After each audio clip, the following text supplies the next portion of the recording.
something unusual happened over the skies of Venezuela. 4 F-16 Fighting Falcons, jets belonging to the Venezuelan Air Force, were recorded flying over Maracay on November 7th. Just one day earlier, 2 U.S. Air Force B-52 Stratofortress bombers had been operating off the Venezuelan coast. Coincidence or a message? A subtle calculated show of force from Caracas. The timing seems too perfect to ignore. The sight of those F-16's engines roaring above Maracay came as tensions in the Caribbean quietly began to rise again. Could this be the start of a new chapter in the standoff between Washington and Caracas? For years, analysts have debated how many of Venezuela's aging F-16s are actually operational. In the 1980s, Venezuela received 24 F-16 Block 15 through the U.S. Peace Delta program. Back then, they were cutting-edge symbols of regional power and a close alliance with Washington. But that alliance collapsed long ago. Since the U.S. imposed an arms embargo, Venezuela has struggled to maintain its fleet. Spare parts dried up. Technical support vanished. So, how are these jets still flying in 2025? Some reports suggest that only 4 to 7 are still airworthy, kept alive through local ingenuity, cannibalizing parts from grounded aircraft, and perhaps help from non-Western partners. If that's true, then the very act of putting 4 of them in the sky at once is symbolic. It's not about air power. It's about presence, about saying, we're still here. Even after more than 4 decades in service, the F-16 Fighting Falcon remains one of the most capable and versatile fighters ever built. Venezuela's version, the F-16 Block 15, first entered service in the mid-1980s when it was considered state-of-the-art. It could outperform almost any aircraft in the region. The F-16 was designed to be light, fast, and lethal.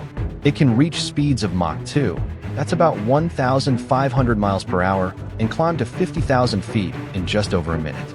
Its combat radius is roughly 340 miles on internal fuel, or more than 1,600 miles when fitted with external tanks.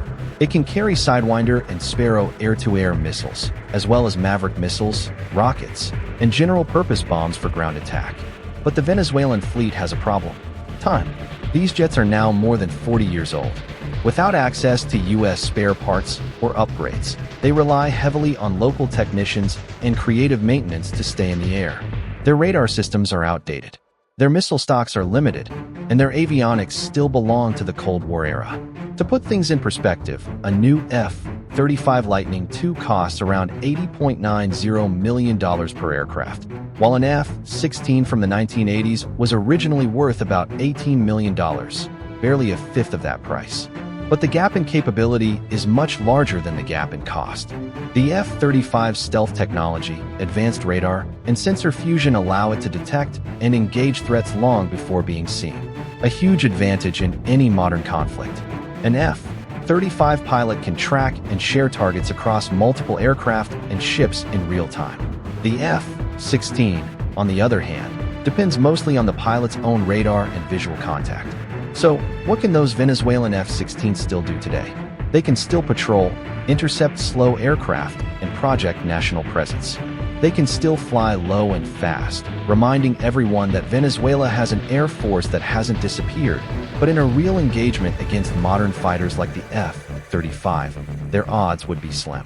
Still, seeing 4 of them in the sky at once, roaring over America, isn't just about combat readiness. It's about pride, symbolism, and sending a clear message. We're still here, and we can still fly. Let's look at the other side of the equation.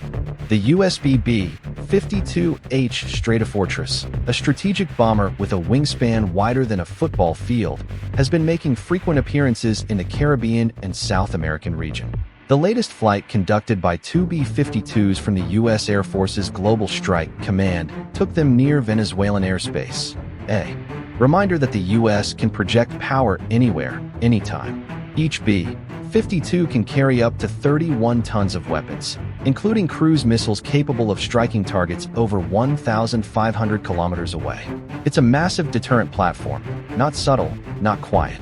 And its appearance so close to Venezuela's borders sent a clear signal. The U.S. is watching, and not just with B-52s. In the past few months, the U.S. has been adding more air power to the region. The B-1 Lancer bombers, fast, long-range, and built for deep strike missions, have been seen flying in the Caribbean, too. At the same time, more F-35 Lightning II stealth fighters have been deployed to Puerto Rico and other nearby bases. Why? Officially, the U.S. says it's part of routine exercises in cooperation with regional allies. But unofficially, it's also a clear reminder, a warning even, that the skies around Venezuela are being watched very closely. The Caribbean and northern South America have seen a noticeable uptick in military traffic. Maritime patrol aircraft, electronic surveillance planes, and naval task forces have increased their presence near Venezuelan waters. In parallel, the U.S. Navy's carrier strike groups are rotating through the area. Among them, the USS Gerald Ford, the Navy's most advanced aircraft carrier, reportedly en route to the Atlantic Theater.